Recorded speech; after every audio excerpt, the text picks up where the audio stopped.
let's just get on with it. Okay. Okay, this is called Me and My Stomas.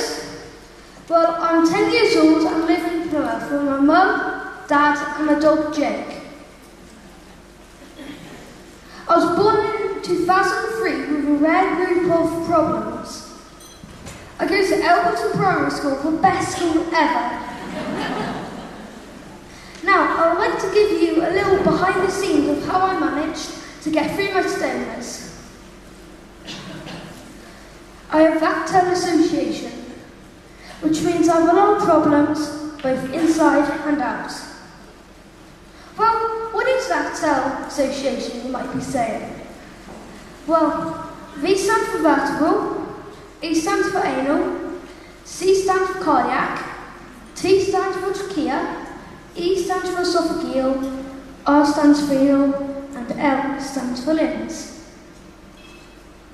To be classed as VACTERL, you have to have at least 3 of the anomalies. From that list, I have the ones shown in red. Vertebral, anal, cardiac, renal, and limbs.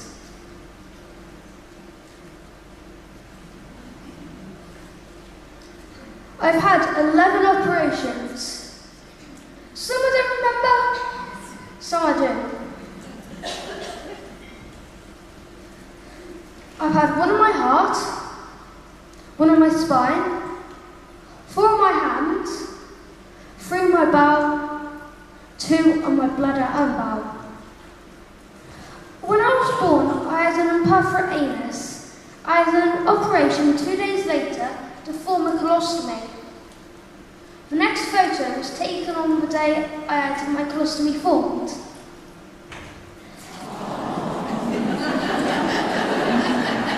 I know, I still got that handsome look.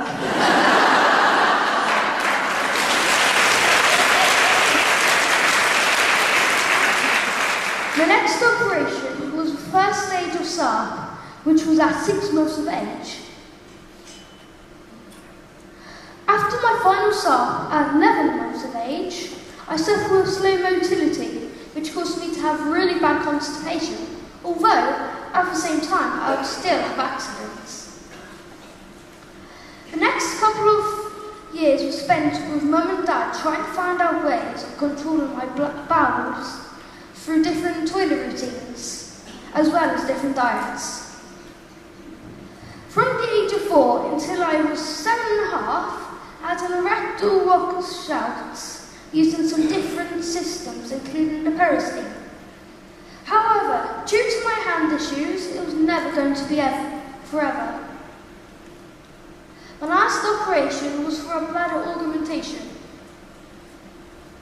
As I needed catheterised every 3 hours after the operation, it was decided that I should have a mitrophenol done at the same time.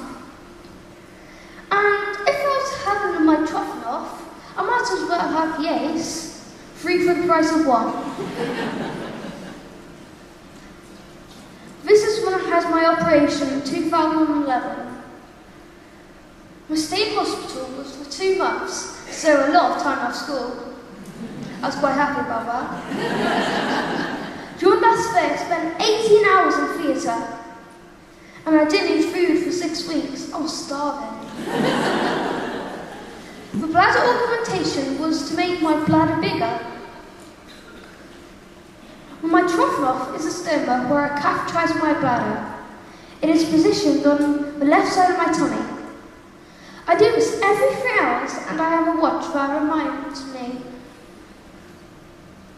The ACE is a stoma that helps me clean my bowels. It is positioned in my belly button. I do washouts every other day, which takes about 30 to 45 minutes. And while I'm on the toilet, I read a book. Very boring. The stomas are positioned slightly different to the normal places because of my hands. My first meal in a long time after my operation in 2011, and that toast was good. The next couple of short video clips of me taking out my tubes after the operation. They were taken about 5 weeks after the operation. In these clips, you will also see the position of my stomas, as well as seeing how big my scar was after the operation. Please bear in mind, I was only 7 at the time. Removing my ACE catheter for the first ever time since the operation.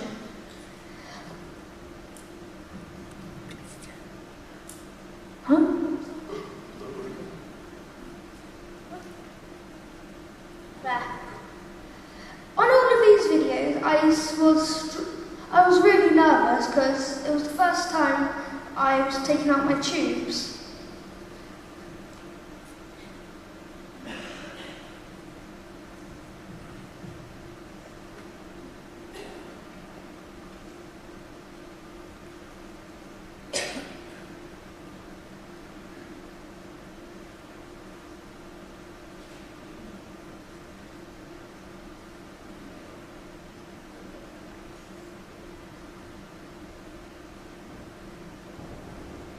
Next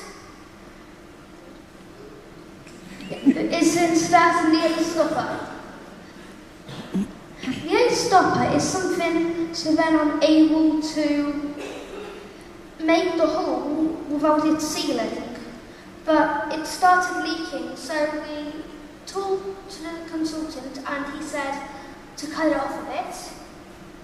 It was okay until a couple of days later it started leaking again. So, we spoke to him again and he said, don't bother.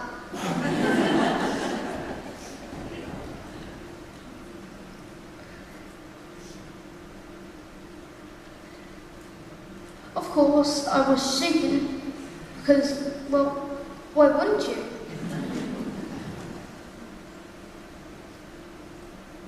Now this is me removing my trophon catheter for the first time.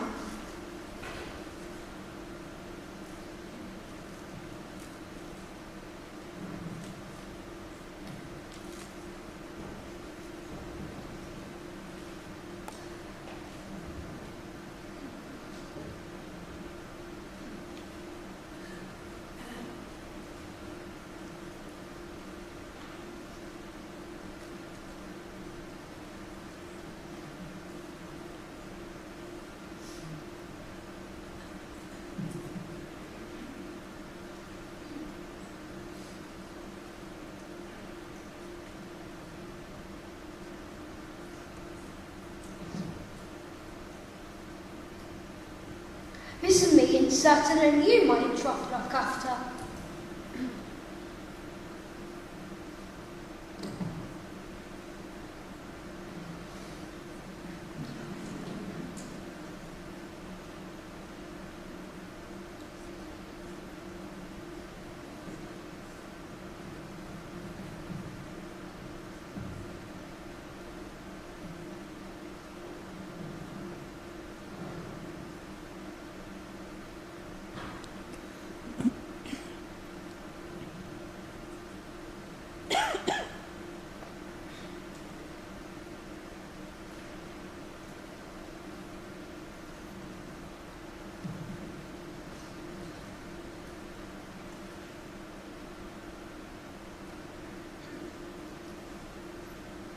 After my operation, I suffered with bad adhesions in my stomach, which caused me another trip to the theatre. I was finally allowed home 2 months after being admitted, and thankfully it was another 8 weeks before I returned to school. 2 years on, and I've settled into the best routine with both my stomas.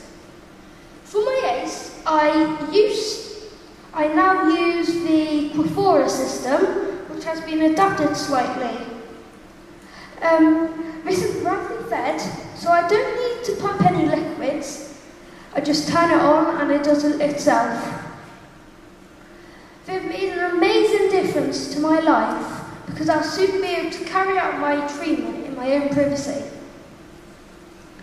Yes, I don't enjoy having to catheterise or use my ACE, but I understand why, so I do the job. My school have been the best. disabled toilet in the staff room rather than the children's disabled toilet. Guys, keep this to yourself. It's really good because I get extra sweets and cakes from the teachers and head teachers in the staff room. I once got a jelly donut. And that was from the headmaster, so I was quite happy. And he said, I'll just have to jam once. Having to catheterise hasn't stopped me from doing anything. Yes, I might need to sit on the toilet for a long time, every other day, or need to do the toilet every 3 hours, but that's about all. I enjoy sailing and I've just qualified for my level 1 and 2 RYA sailing and I've passed. I've also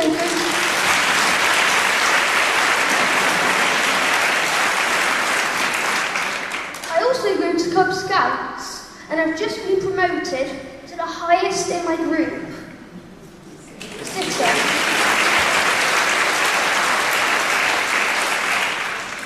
This is my VACTERL family.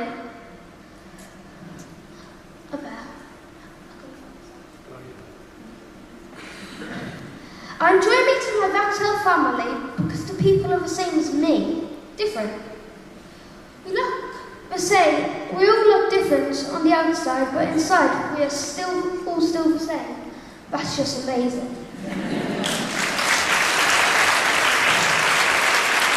I just want to say thank you for listening to me. I hope you enjoyed my short presentation.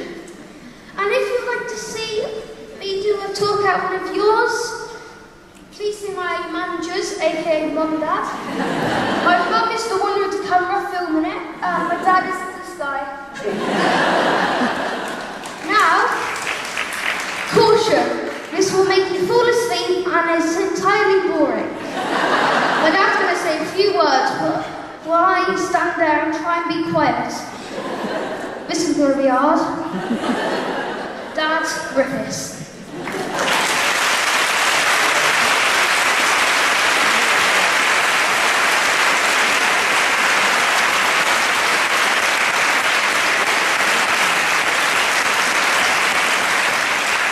Morning, everyone. Thank you, Aled.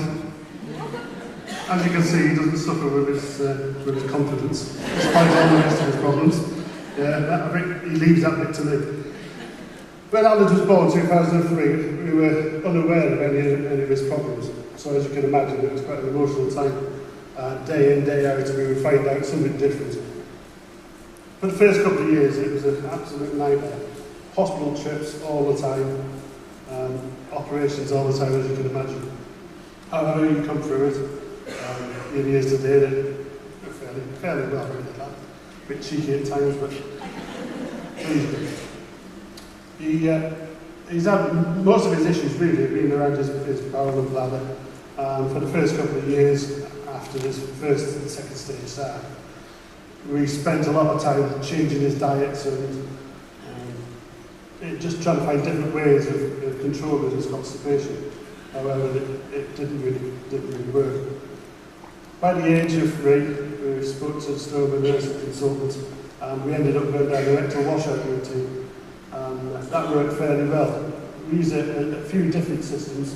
An American system, which was using Foley catheters, and then it moved on to the peristeen, which in fairness is really good. But because of Aled's hand issues, it wasn't something that we could do forever. When Aled was 6, it was decided that he needed a bladder augmentation. Now, because of his hand issues, they said we'd have to catheterise every 3 hours. We realised that wasn't really a good way for Aled to go. So we spoke about having a mitrophonoff, and it was agreed that the mitrophonoff would be the way ahead. But at the same time, they decided that, well, he needs the ACE as well. So we had them all done in one go. At the time, it was quite a hard decision to make as a parent. It's a massive operation on its own. And although the operation itself went well, he did suffer adhesions, and this proved to be quite bad. And at one point, we thought his life was going to change dramatically, but anyway, a couple of months on, and obviously we got allowed home, and we've never looked back since.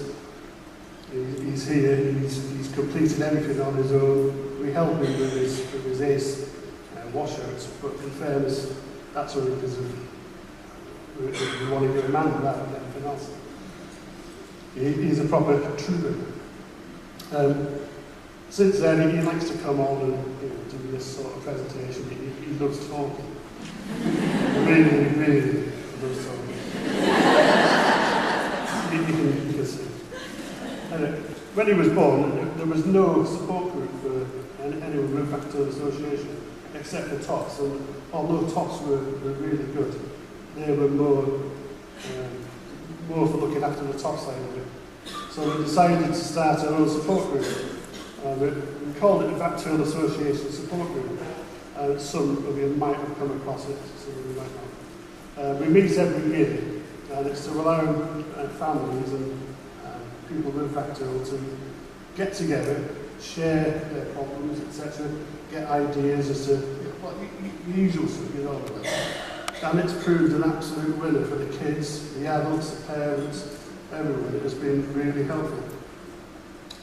And that's where we are, really. We're up to today. We've got a well-sorted young man.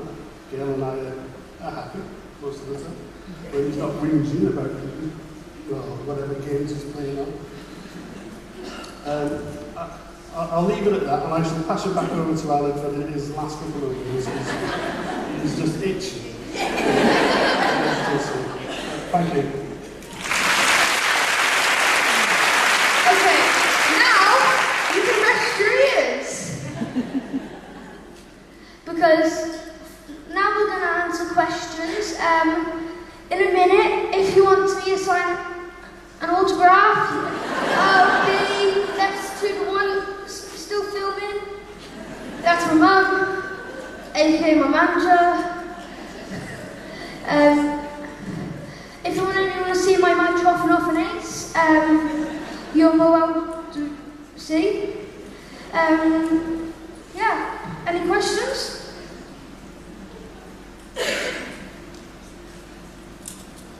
Oh, yeah.